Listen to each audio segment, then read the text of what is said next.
আসসালামু আলাইকুম। আজ বাংলাদেশের স্বাধীনতার ইতিহাসে একটি গুরুত্বপূর্ণ দিন। যে ব্যক্তিকে কেন্দ্র করে আজকের এই দিনটি বাংলাদেশের ইতিহাসে গুরুত্বপূর্ণ। আজকে সেই ব্যক্তির নাম বাংলাদেশের মাটিতে প্রায় বিপন্নর পথে, প্রায় বিলুপ্তির পথে। জি, আপনি ঠিকই ধরেছেন, আমি শেখ মুজিবুর রহমানের কথা বলছি। চলুন দেখি আমরা জানার চেষ্টা করি শেখ মুজিবুর রহমানের নাম বাংলাদেশের মাটি থেকে মুছে ফেলা সম্ভব কিনা। আপনারা নিশ্চয়ই মাওলানা আব্দুল হামিদ খান ভাসানীর নাম শুনেছেন। শোনারই কথা, তিনি বাংলাদেশের একজন জাতীয় নেতা এবং আধ্যাত্মিক ব্যক্তিও ছিলেন বটে। মাওলানা আব্দুল হামিদ খান ভাসানী আওয়ামী লীগের প্রতিষ্ঠাতা সভাপতি এবং পরবর্তীতে তিনি 1957 সালে আওয়ামী লীগ থেকে বের হয়ে ন্যাশনাল আওয়ামী পার্টি বা ন্যাপ গঠন করেন।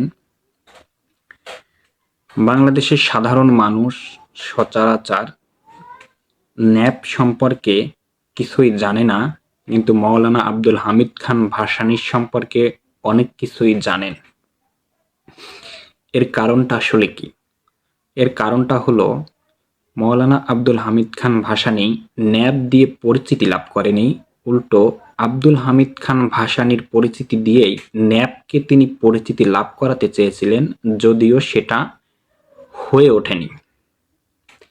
পক্ষান্তরে ঠিক তেমনি শেখ মুজিবুর রহমান আওয়ামী লীগ দিয়ে পরিচিতি লাভ করেনি, উল্টো শেখ মুজিবুর রহমানকে দিয়েই আওয়ামী লীগের পরিচিতি লাভ করানো হয়।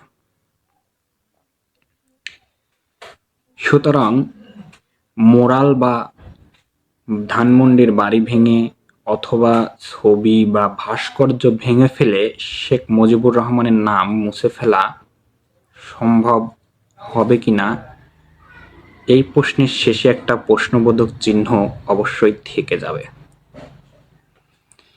আপনাদের জেনে রাখা উচিত, নিরীহ বাঙালি যে ব্যক্তির উপর ভরসা করে, যে ব্যক্তির কথার উপর ভরসা করে একটি সুসজ্জিত মিলিটারি এবং আধুনিক অস্ত্রে শস্ত্রে সজ্জিত পাকিস্তানি বাহিনীর বিপক্ষে সশস্ত্র সংগ্রামের সিদ্ধান্ত নিল, তার নাম শেখ মুজিবুর রহমান। শেখ মুজিবুর রহমান আওয়ামী লীগ দ্বারা পরিচিতি নয়, কেননা আওয়ামী লীগ যখন গঠন হয় তখন শেখ মুজিবুর রহমানের আওয়ামী লীগে অস্তিত্ব বা নেতা হিসেবে তিনি 3 বা 4 নাম্বার ব্যক্তিত্ব ছিলেন। সুতরাং আওয়ামী লীগের মাধ্যমে শেখ মুজিবুর রহমানের নাম পরিচিতি হয়ে উঠে আসেনি। আওয়ামী লীগের মাধ্যমে শেখ মুজিবুর রহমান পরিচিতি লাভও করেনি। আওয়ামী লীগ বাংলাদেশের মাটি থেকে বিলুপ্ত হয়ে যেতে পারে, কিন্তু শেখ মুজিবুর রহমানের নাম বিলুপ্ত হওয়ার সম্ভাবনা একেবারে নাই বললেই চলে। এদেশে এখনো এমন হাজারো মানুষ আছে যারা আপনার সঙ্গে তর্ক করবে না, তারা আপনার সঙ্গে বাহাসে যাবে না, তাদেরকে আপনি চেনেনও না। তাদের কাজ কৃষিকাজ করা, তাদের কাজ গার্মেন্টসে থাকা, তাদের বিভিন্ন ধরনের কর্মজীবী লোক, একেবারে সাধারণ মানুষ যারা, তারা শেখ মুজিবুর রহমানের নামকে স্মরণে রাখেন, মনে রাখেন, তারা তাদের জাতীয় নেতা মনে করেন। ধন্যবাদ।